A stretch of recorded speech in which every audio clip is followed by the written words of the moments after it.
Keuntungan Saudi Aramco hampir sama dengan APBN Indonesia, sekitar 1.600 triliun rupiah atau sekitar 120 billion dolar per tahunnya. Keuntungan Apple Incorporated sepertiga APBN Indonesia, yaitu sekitar 750 triliun rupiah atau sekitar 50 billion dolar. Sales atau penjualan per tahun Aramco 360 billion dolar atau 5.100 triliun rupiah. BUMN Indonesia itu asetnya katanya 5.000 triliun rupiah, yang biasa kalau pebisnis punya prinsip dagang harusnya omsetnya 1:1 dengan asetnya. Ini kalau perusahaan swasta loh yang kita bandingkan, dan yang kelola oleh profesional yang tidak bercampur dengan tim ses pilpres untuk dapat hadiah jadi anggota komisaris. Juga balas jasa pendukung tim hore pejabat berkuasa menduduki jabatan untuk hadiah. Nggak ada yang begituan. Kalau benar dikelola, maka saya yakin BUMN ini bisa juga 5.000 triliun rupiah omsetnya dan tidak jago kandang tentunya, merambah ke luar negeri. Saat ini cara pengelolaan BUMN ini agak lucu. Masa BUMN lihat rakyat Indonesia sebagai pasar? Ya geblek aja kalau begitu. Rakyat Indonesia itu aset, bos. Yang namanya pasar itu di luar negeri. Bisa nggak mikirnya kayak gitu? Bisa nggak mindsetnya seperti itu? Rakyat aset, bukan market. Jangan menjual produk BUMN ke rakyat dengan harga mahal.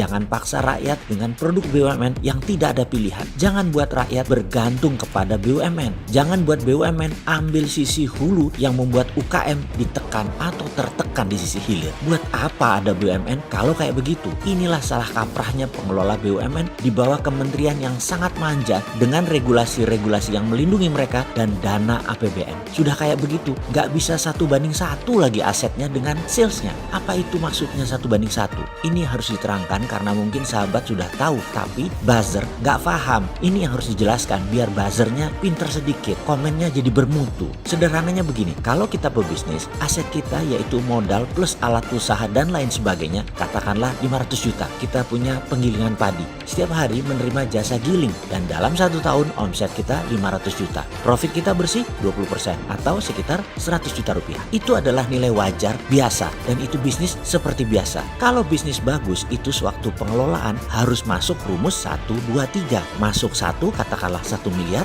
tahun kedua harus jadi 3 miliar. Yang naik 3 kali lipat itu biasanya 1 asetnya, 2 penjualannya atau profitnya. Yang terbaik adalah omsetnya 3 kali naik dari asetnya, modal dalam hal ini. Itulah bisnis bagus yang masuk dalam rumus 1, 2, 3. Kalau masuk 1 dalam setahun omsetnya 1, itu wayai. Ya harusnya dapat, itu standar. Jadi kalau BUMN asetnya 5.000 triliun, omsetnya juga harus 5.000 triliun. Dan kalau untungnya 20%, ada 1.000 triliun untung BUMN dan ini akan menolong APBN. Sekarang berapa setoran APBN dari BUMN? Wis repot Eki kalau ditanya begini. Wis ruwet sudah, gemeter yang ditanya begini para pejabatnya. Kalau punya hati sih, wis kelihatan sudah asli nih. Jadi bagaimana ke depan ini BUMN? Mana nih sudah setahun jabat, sudah berapa banyak setoran APBN ke BUMN? Loh, kok APBN setor ke BUMN ya? Bukan harusnya sebaliknya, BUMN setor APBN. Kok masih netek sih? Kok bukannya nyetor malah minta disetor?